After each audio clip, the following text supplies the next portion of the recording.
Hi everyone, this is Kamiar Kordari, your today's host. I'm joined by Victor Chapela, CEO and co-founder of Suggestic. Hi Oh, Victor, hi there. Hi, Kamara, and thanks for the invitation. thanks for taking the time to present today. Can you tell us more about Suggestic and why you started it? Sure. Um, every startup is a result of a series of challenges that you go through. And I think that in my case, there were three main challenges. One is when I was very young, when I was 8 years old, and I had strong dyslexia and Asperger's, and that was a challenge for me. I couldn't read very well, but in a way, it helped me. When I found a computer and I was 9 years old, I self-taught myself how to program. And that was like this little safe haven where I could do things. And I still was very doubtful that everyone else couldn't do that, because I thought it was so easy that everyone should be able to. And that when I was 15, I started my first computer company, or my first startup, for developing software and computer animation. And I became an entrepreneur. And you know how that goes.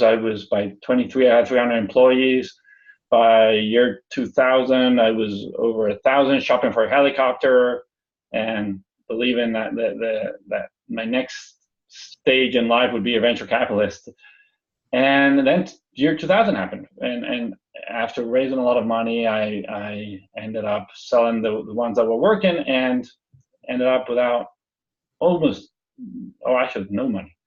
I owed a lot, and it was so bad at that moment that I didn't have money to pay the cab to get to the hospital so that my baby daughter could be born. And that's super tough. But at the same time, it's probably professionally the best thing that has happened to me. Now, simultaneously, at the same time, I was having all these digestive disorders, and I didn't know why they were, and they got worse and worse and worse. They were very related with, now I know, the way my brain works, and the way but these digestive disorders, it took me like 10 years of going to doctors to realize it was actually I couldn't eat gluten and dairy.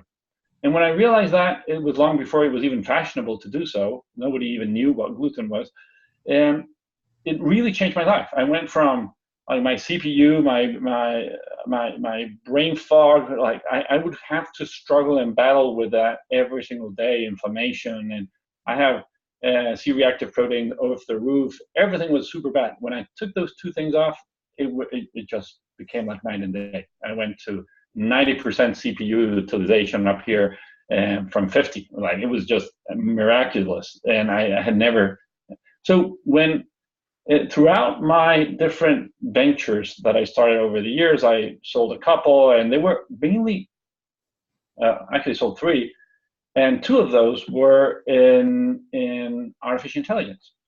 So I realized when I sold my last company that these two things, artificial intelligence and digestion, were two things that were meant to be together. There was something that is super complex to know what you can or cannot eat, and at the end of the day, it really changes your life. If you can figure out what the proportions are, every person is different. The complexity of the food out there is enormous, and the only way to actually reduce that complexity and give you specific suggestions is what we've been building. So with that, I'll show you what we are working on. So Suggestic is a personalized nutrition platform, and we strive to answer one question better than anybody else, and that is, what food should you buy, cook, order, or eat right now in order to reach your personal health goals? And as we built this, our mission has been, how can we help people lead healthier, happier, and longer lives? And to do so, we realize that it's not only about biology. It's not only about which is your microbiome, your insulin response, your genome, your sensitivities, etc. All those things are better now than ever, but it also has to do with your social context, your goals, your preferences, your restrictions. And for instance, everyone studies the Mediterranean diet, and they say, oh, that's a very good diet. They go to Greece, they study the Greeks, and say, oh, we should all eat like the Greeks. But they forget to acknowledge that the Greeks are Greek Orthodox, most of them, and that they fast most days of the year. So it's not only about what they eat and the sources of those foods and the low level of toxins, but also that they don't eat and the periodicity with which they fast. So when we are talking about biology, it's as important to incorporate recipes, behaviors, and other things. So the technology we've built, we started off trying to go into healthcare. And a couple of years ago, we realized that healthcare has very different incentives. Even though it's called healthcare, it's really its incentive for profit before health. And that changes the way they consume health, and actually food is not profitable. Giving recipes out, helping people eat better, and they will always optimize for surgery. They will optimize for drugs. They will optimize for other things that are not necessarily the most healthy way of doing things. So once we switched to consumer health, it was like night and day. Like we launched a year ago, and we immediately had 56% retention rates after 30 days. And that has gone up to almost 93% in our best program, and we had 4-to-1 LTV to CAC ratios by the last quarter, over 7% conversion rate. All of these are way above the market standards, and we were growing over 10% a week. And toward the beginning of this year, we had Apple reach out, and we've partnered up with them to actually give, and I'll talk a little bit more about that, how that has also influenced our technology and what we're doing right now. Now there's, so you may be asking yourself, why now? Why is this something that couldn't be done before? And there's three major forces that are colliding. One is more of an economic force, where digital health subscriptions for the first time have made digital therapeutics in the consumer side actually viable. Calm, which is this app for meditation, is already valued, as you know, in over $1 billion with $150 million in annualized run rate. And that came from digital health subscription. So people are willing to pay for health in that way, and they hadn't been able or willing to pay for in different other ways. Now there's a second thing, which is a social force, which is this major shift in the way people perceive food. They're moving from food as fuel to food as health. And in that transition, they are relying on online data, on influencers. They're relying on online algorithms and online ratings. So people are not only thinking of food in a different way, but they are sourcing the knowledge of which food to eat in a completely different way that they used to. And third, finally, AI is capable to do this mass personalization. So now we can know what each person needs, because every person needs food differently. And every person, even in my household, we have different sensitivities. We have certainly different likes and dislikes. So navigating what to cook at my house is like a master degree problem or PhD problem. So my wife is really a magician. So getting those things right for every individual is super complex. And people are overwhelmed by it. They're confused. They're completely confused, because on the one side they have technology with their new apps and that is telling them some things they should eat or not or do. And then on the other side they have their wellness coaches, the blogs, the books, the at-home lab tests that are telling them what they should or should not eat. And finally, their doctor, which is normally the least advanced in terms of the way of thinking, because of all these layers of science that has been wrong for so long. And there's healthcare, there's technology, there's wellness, and all of them are telling you something different. So how can you combine those so that you can take the best of the healthcare knowledge and the best of the wellness guides and the best of the technology sensors?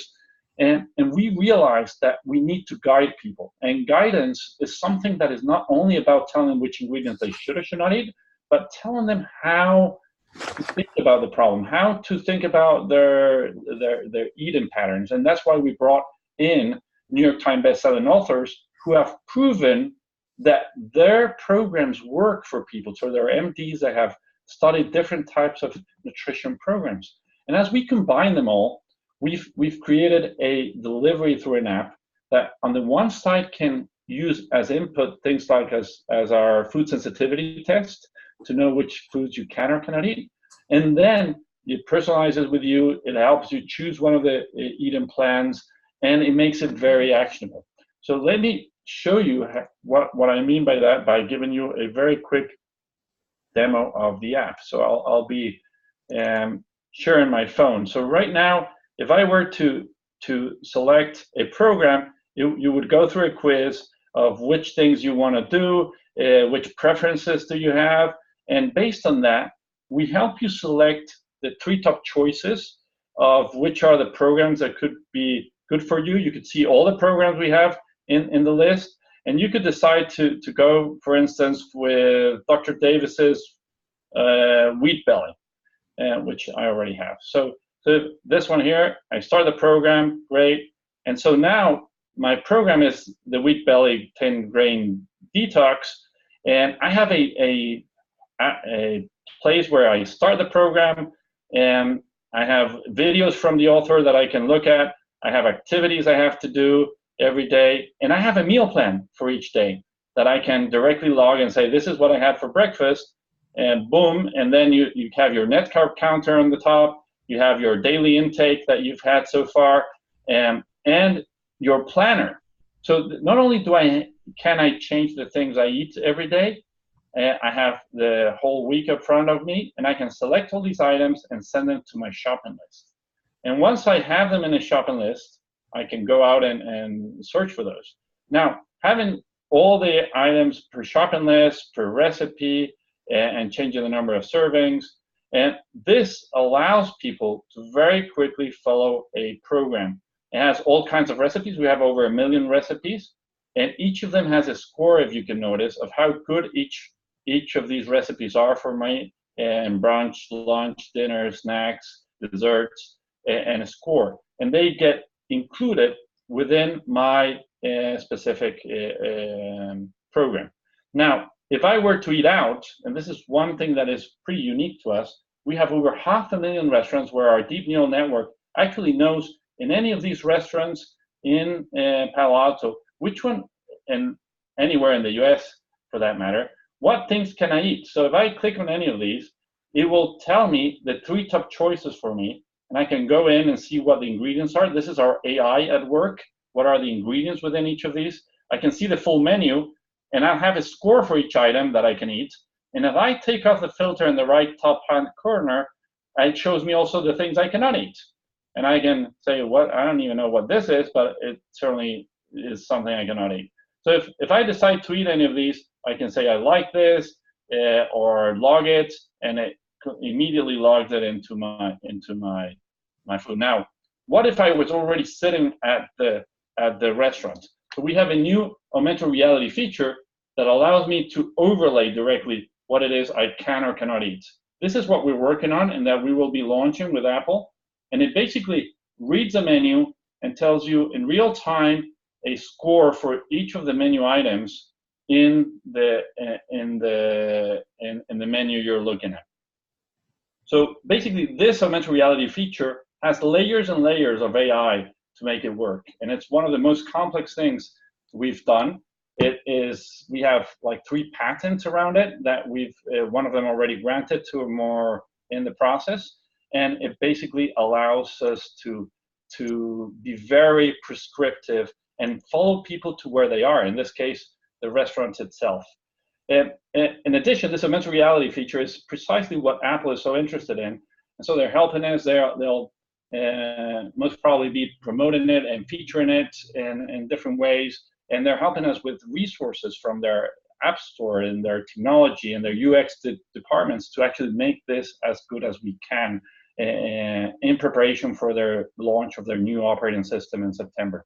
Now, in terms of our monetization way, so this is all very good, but as a business, we need to find ways to actually monetize. And what we found is individuals want to pay subscription revenue based on the value that we store for them in terms of their preferences, goals, diets, restrictions, and all their, and eventually we'll have all their biomarkers, sensor data, etc., all combining to give them better suggestions.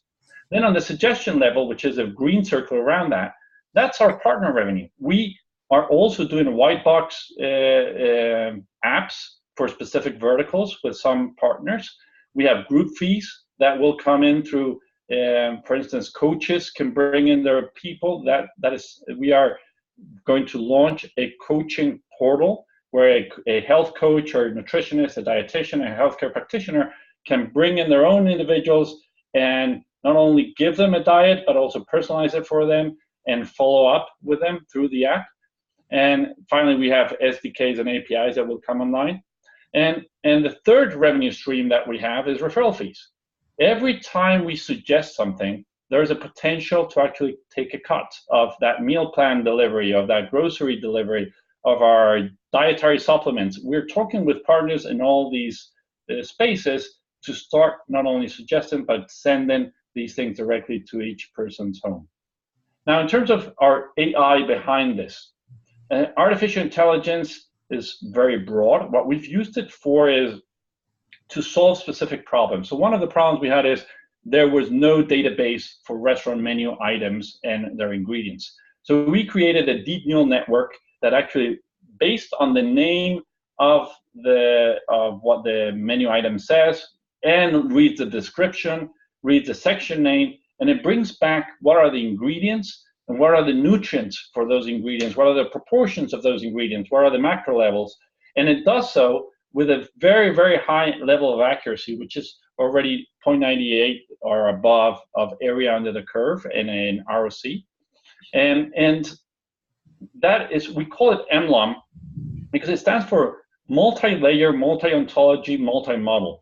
So it's an ensemble of models using deep neural networks that actually allow us to infer different ontologies, being ingredients, nutrients, meal course, flavors, type of cuisine, and all those things are inferred in parallel, and they feed each other for multiple labels. In this case, we have over 10,000 ingredients, 179 nutrients, as I said, and we do this with over human ability. So it's almost twice as good as humans in terms of scoring what ingredients and nutrients it has and what proportion do they have it in.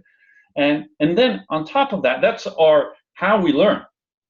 But we not only learn what the ingredients are to give better suggestions, but we also learn what people actually choose. So our North Star metric in Suggestic is, are people acting upon our suggestions or not?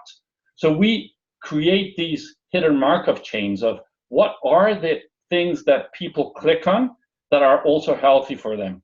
And based on those, what people click on or tap on, we learn over time to give the best suggestions that people are willing to follow and that can actually change behavior. So this kind of continuous learning process, which is also part of our patented technology, allows us to make our suggestions better and better over time to reach both biological objectives and cultural objectives at the same time. So that is Suggestic in a nutshell, and I'll stop there and ask if you have any questions for me in addition to what I've just presented. Sure. Thank you. This is a fascinating product you built, and from the reviews that I read it for the app, it's something that users love. I would like to read one of the reviews that I find on my iPhone App Store. So first of all, you have 250 ratings there with 4.6 star out of 5. That is very impressive. So this specific review is, this app is probably the most intuitive, useful, user-friendly app that I've ever used. As a graphic designer, nutrition coach, and also someone who knows the struggles of eating with food sensitivities and autoimmune conditions, I really cannot think of anything they have left out. So I think one of the things that is very interesting about your app is how comprehensive it is. So it's not just, it covers eating at home, it covers eating at a restaurant, and it covers shopping at the grocery stores. And I think that's a depth of your content and data that you have is what separates you from other apps in the space. So how do you see like the biggest differentiators? For example, one big company that comes in mind is a company like Weight Watchers. So they're heavily focused on losing weight rather than healthy eating as a general. There are other companies who also the marketing and the wording is towards curing like obesity or diabetes, but you're not talking that much. You don't have that direction in your marketing, in your website. Is that true? Are you taking a different approach compared to these companies? So we are building a platform, so all these different programs can be built on top of it. So as a platform, we try to keep ourselves agnostic in relation to which are the specific programs that are built. And we are partnering up with the leaders in each of these categories to create a diabetes problem or a diabetes solution rather than a problem. Diabetes solution and something for sensitivities or inflammation or weight loss. And sometimes it will come out as a separate app that will be in, for instance, in the longevity vertical. And sometimes it will be a program within the app. But the way we see this is, if we focus on just one of these verticals, it will be very difficult for us to move out of it afterwards. And however, if we partner up with those who are already the best in their category, they don't only have a program they've built, they have all the science behind it, they have the ability to go beyond what we would be able to. So we are focused on creating the best platform in the world to match food and personalization and bring those two together. And that's a fascinating approach because so you're offering these comprehensive tools, and as you get users joining the platform, as you showed, you will get to a position that you have a large number of user base, and you're able to make all these other integrations into your system, maybe introduce marketplaces for meals, food delivery, things like that. That's part of the vision, right? Correct. So I briefly touched upon the North Star metric we have, which is acted upon suggestions. If you think about that for a moment, every suggestion you act upon is first, by just measuring that, we can learn to get better over time in what it is that we are suggesting each individual in relation to either be vegan diet or a paleo or a diabetes reversal diet, whatever it is, we can learn not only what is working best for them in terms of their biomarkers, but also what is working best for them in terms of our suggestions to them. Like if I tell you to eat a green salad every time, you will very fast drop the app and say, I won't be eating that. This is not a way. That even vegans have to have a lot of diversity in their food. And so I think that this whole concept of food being just very restrictive is the opposite of what we're trying to do. So it's certainly the ability to help people find their food sources. So can we intermediate that? Totally. We are already receiving money for our food sensitivity test. We revenue share with the authors that are on our platform with their content. And we revenue share with the partners that will be delivering supplements and grocery delivery and prepared food. So yes, we will make money out of that, and we believe that that is our main revenue stream going forward. Perfect. Can you give a sense of the traction that you have in terms of I don't know what metric you publicly share, but you mentioned you have 10% growth every week. So in terms of number of users or revenue, is there a metric you can share publicly with us? So basically, we've been recently growing very fast. So our this last quarter was 5 times the first quarter, and this quarter at Q3 we expect to be 5 times the last quarter. So that doesn't mean that it will always be 5 times, but these 2 quarters in particular are growing fast. So it's really we should be hitting something around $1 million annualized run rate by the end of the year. Actually, no, that's not true. If you take it monthly, this month will be $1 million annualized run rate. There's some non-recurring revenue there, but basically that's our level of sales right now. So what is it that we are growing very fast week over week. Just last week we started being featured by Apple in their apps they love, which is pretty cool. Which is still a little bit hidden, but anyway, it tripled the number of downloads we have every day. So that's always that always helps to your metrics. It's like the best partner you could ever wish for. And well, partner in this case, that's not part of the partnership. It's more like they really genuinely like what we have and are promoting it. So it's like telling people to look into it. So we have right now we've had like over 60,000 registered users that have registered with us, and we convert over 3% of those into paying users historically, and it changes from quarter to quarter and month to month, but we've had, and as we scale, the conversion is starting to lower. But we, like Q4 last year, we had 7.4 conversion rate for that quarter, and right now we must be over 4% from download to paying user.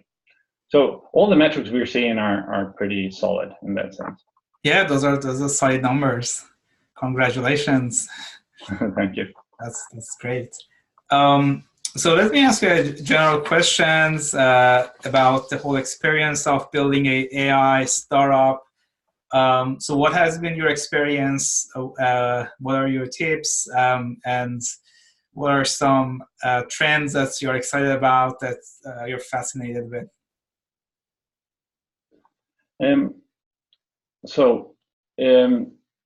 Those are two. That was a couple of questions. Yeah, okay, so I can go so many ways. So, I think in terms of, let's start with entrepreneurship. We were talking briefly before we started this call about entrepreneurship, and I find it fascinating. It's just, I think that going back to the story I spoke about at the beginning, it's really about, it's incredible how hardship and challenges is what really creates forward movement. Sometimes and when we have like these gratuitous or easy outcomes without having work for them, they normally are not very long lasting. And so you have to come back and learn. And it's when you're and I would call it, for entrepreneurs themselves, it's really uncertainty management, as I was telling you. It's really this ability to understand that you're kind of a buffer or a shock absorber for uncertainty, and you there's all these doubts, and it's just a matter of reducing by breaking down. So a way of, if you have entropy and you want to reduce entropy, you have to actually isolate different parts of the problem. And so by isolating these different individual pieces, like breaking down the dinosaur into lizards, then all of a sudden you have less uncertainty in each of these points. Even though the overall uncertainty is overwhelming, you break it down into niches and you communicate the different niches between each other. So that's, I think, the main focus of an entrepreneur is to manage that uncertainty, manage your emotions through it, because it can be overwhelming sometimes, and focus on how can I move, which are the roadblocks keeping me from getting from point A to point B, and just actually being able to diagnose what the roadblock is, not as a symptom, but as a roadblock. The root cause analysis is very, very weak in entrepreneurs.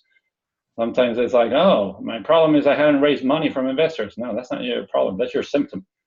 The problem is elsewhere, and there's a roadblock that you haven't been raising because there's several things that you don't have in place. There's risk you haven't mitigated. There's things you haven't proven.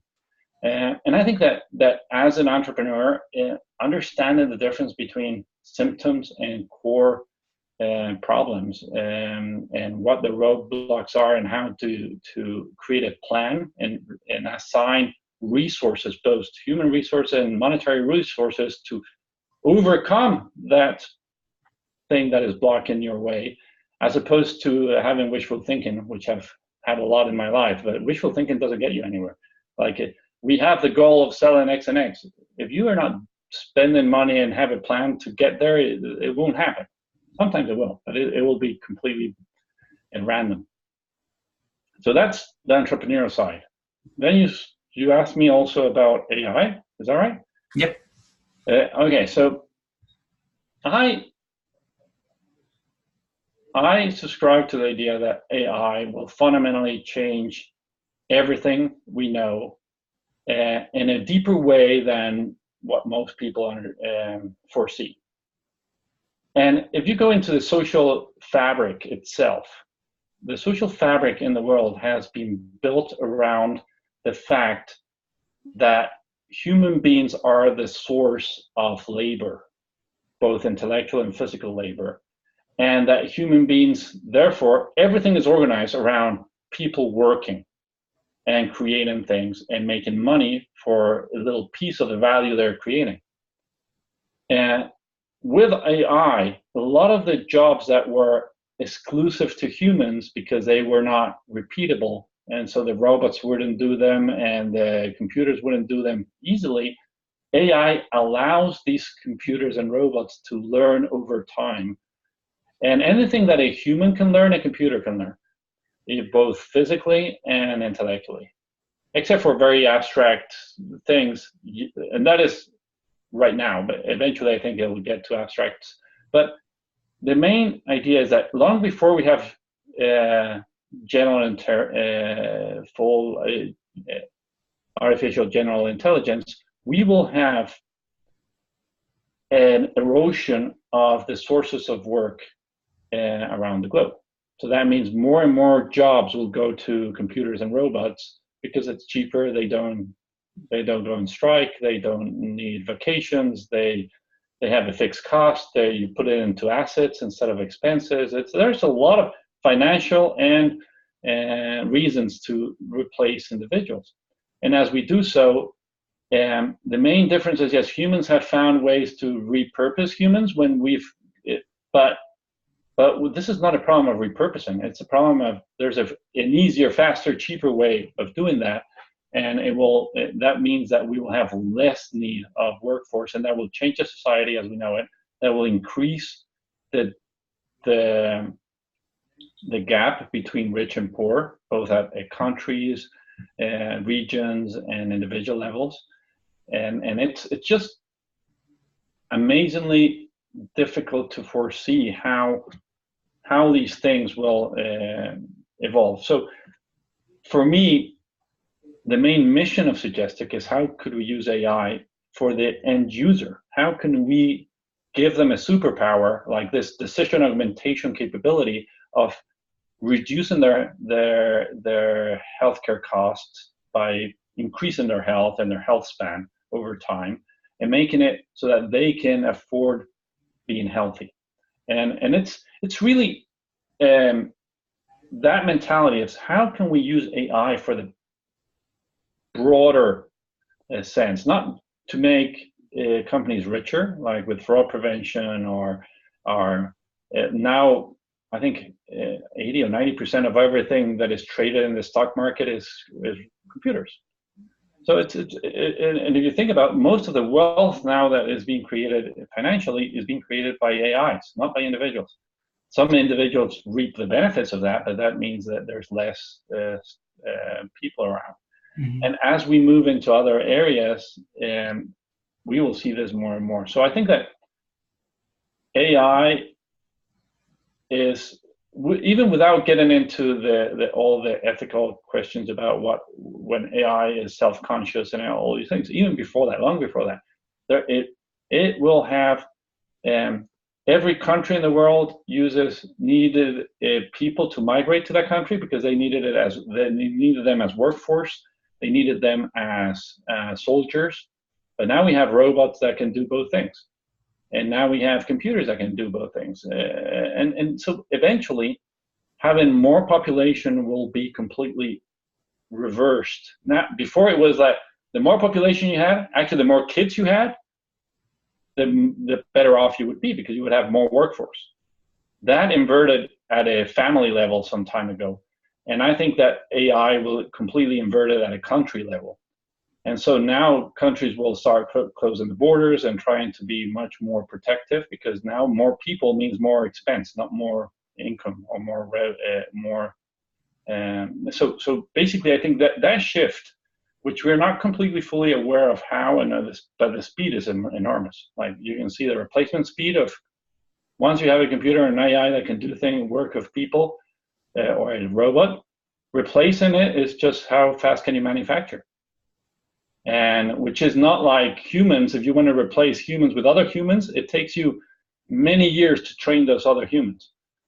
With robots, they come out totally trained, either computers or robots or AI will come completely trained, all of them at the same time, out of the factory, or even over an update.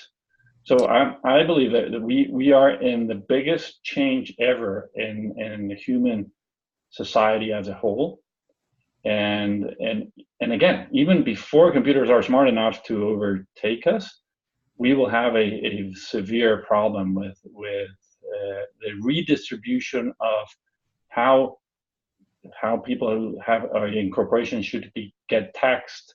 How should we? What are the ethics around how do you apply and use AI so it benefits humanity and not individuals? So I think it's a super broad problem, and I have my own ideas of things that could be done around that. But again, that's why we started Suggestic.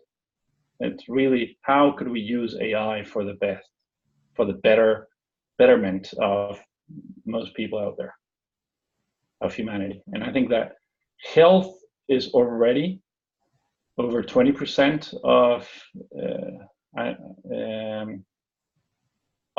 every dollar we earn as in the US, and it will continue to grow. It's the only thing that grows faster than inflation. So it will soon be most of our monthly income will go towards future disease, because it's not even today's disease, it's future disease. We are paying it, and we were distributing that through insurance companies, which are not very efficient in doing so. So I think that if we can put the money back into your pocket by making you healthier and finding you different ways to stay healthy, as opposed to, I think that will certainly change the whole aspect of healthcare into the future, and be the most significant change for humanity as a whole. That's a noble cause, Victor. And that's what we are. That's our mission, as I said at the beginning. Yeah, that's what we are here for, and trying to build around. Thank you very much for sharing your insight and sharing your company. And I wish you the best moving forward with the company. And we are looking forward to see more success for your company. Thank you so much. thank you very much for sharing all this and taking the time to be with us today. My pleasure, Kumar. All right. Thank you. Thank you. Goodbye.